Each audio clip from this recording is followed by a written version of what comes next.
Assalamualaikum warahmatullahi wabarakatuh.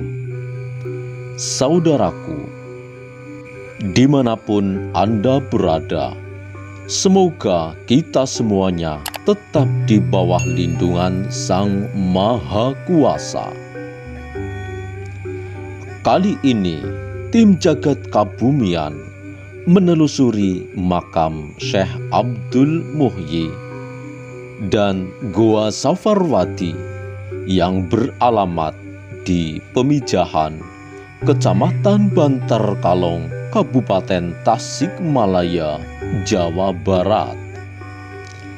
Sebelum kita lanjutkan, bagi Anda saudaraku yang belum subscribe, silakan untuk subscribe lebih dahulu agar dapat mengikuti video terbaru dari kami tim Jagat Kabumian. Jangan lupa untuk like, comment, and share agar kami dapat berkembang. Saudaraku, inilah makam Waliullah Syekh Abdul Muhyi.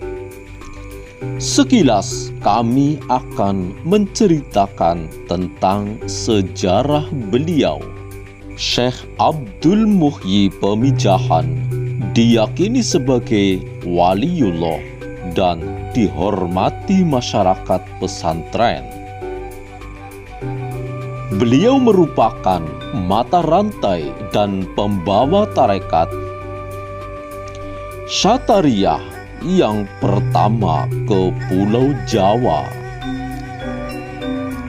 Beliau lebih dikenal dengan nama Haji Karang karena pernah uzlah dan khalwat di Gua Karang.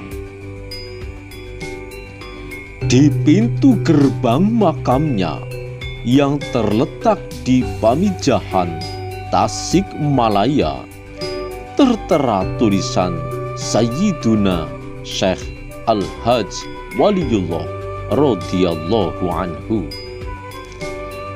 Syekh Abdul Muhyi dilahirkan pada tahun 1650 di Mataram atau Kerajaan Mataram Islam. Ayahnya bernama Simbah Lebe Wartakusuma, bangsawan Sunda, keturunan Raja Galuh Pajajaran yang saat itu bagian dari Kerajaan Mataram, Jawa. Ibunya bernama Raden Ajeng Tanganziah, keturunan bangsawan Mataram yang berjalur sampai ke Syekh Ainul Yakin atau Sunan Giri I. Ketika masih anak-anak, Abdul Muhyi telah belajar di Ampel Denta untuk menimba ilmu kedisiplinan keilmuan pesantren.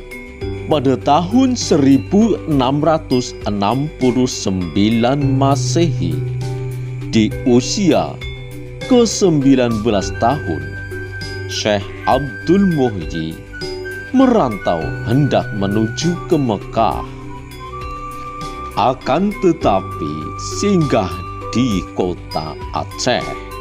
Di kota Aceh, Syekh Abdul Muhyi ternyata bertemu dan belajar kepada Tengku Syekh Kuala atau Syekh Abdul Rauf As-Singkili. Berbagai disiplin keilmuan dipelajari Syekh Abdul Muhyi di kota Aceh ini, termasuk tarekat Syatariyah dari jalur Syekh Abdul Rauf. Sebagai guru besar Syatariyah, Syekh Abdul Rauf ini berusaha mendamaikan wujudiyah dari Ibnu Arabi dengan tasawuf lain yang berkembang di kalangan masyarakat Islam. Setelah beberapa tahun di kota Aceh, Syekh Abdul Muhyi oleh gurunya diajak berkunjung ke makam seorang yang dikenal masyarakat sebagai wali kutub, Syekh Abdul Qadir Jailani di Irak. Perjalanan diteruskan ke kota Mekah dan Madinah untuk menunaikan haji. Syekh Abdul Muhyi kemudian belajar di kota Mekah, tidak langsung pulang.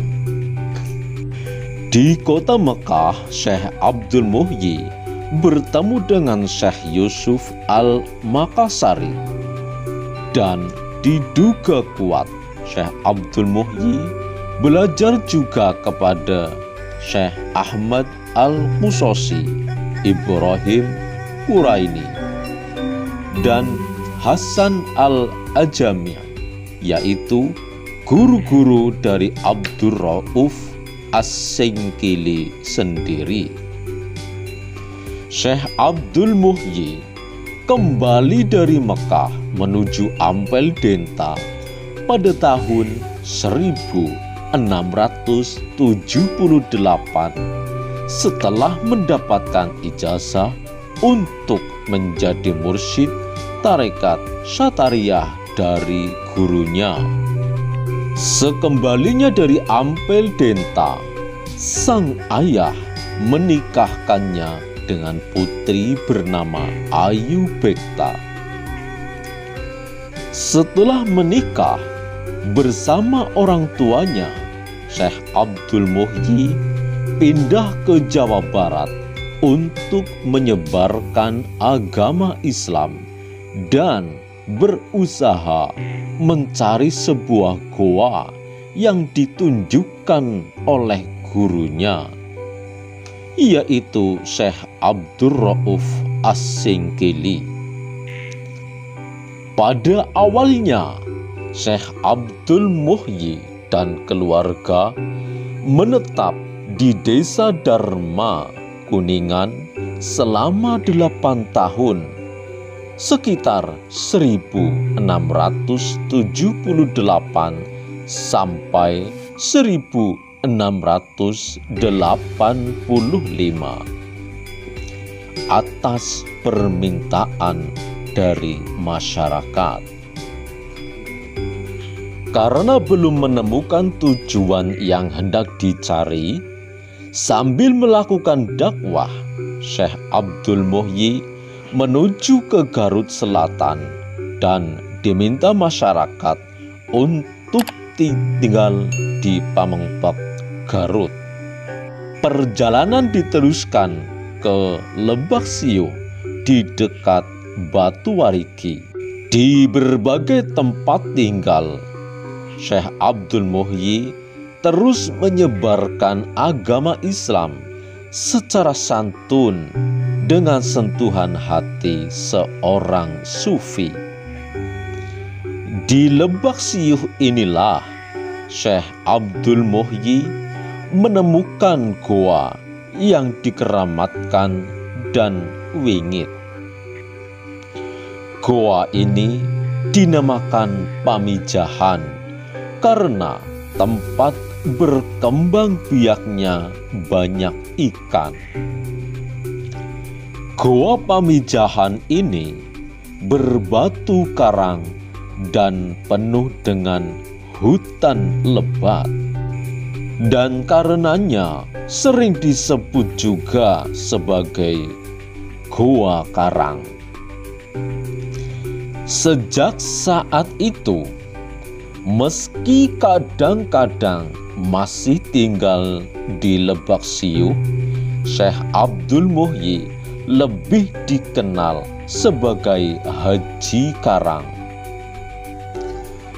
Goa inilah menjadi tempat uzlah dan khalwatnya, akan tetapi di tempat tinggalnya yang terakhir beliau membangun perkampungan baru bersama para pengikutnya di sebelah barat Kampung Ojong,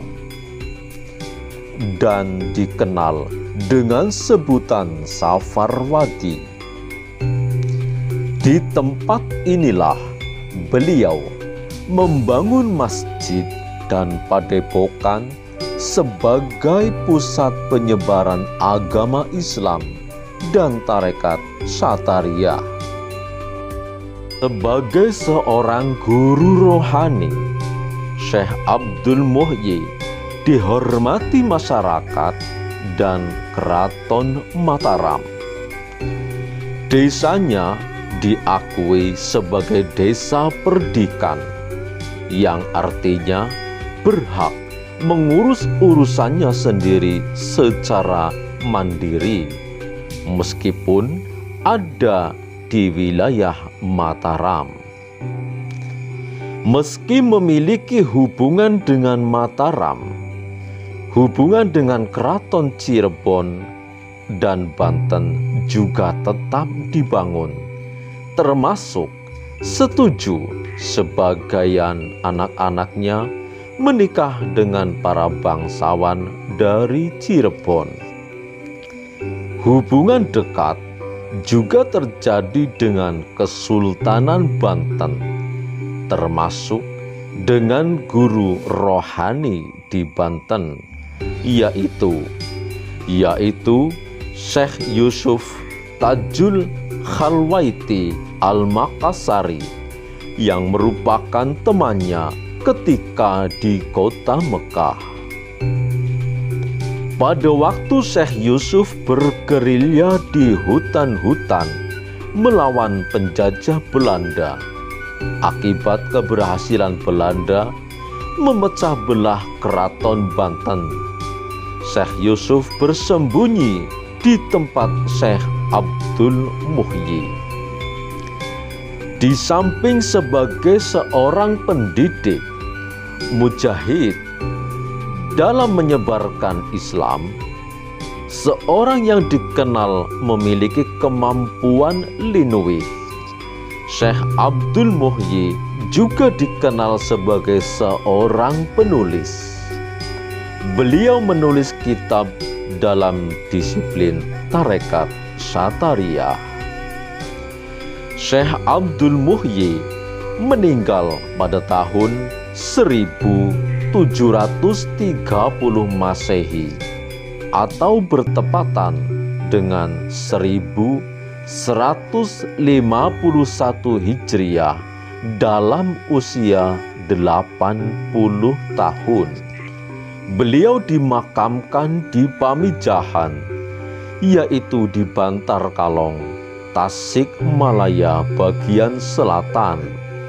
Makamnya hingga saat ini menjadi makam yang sering diziarah.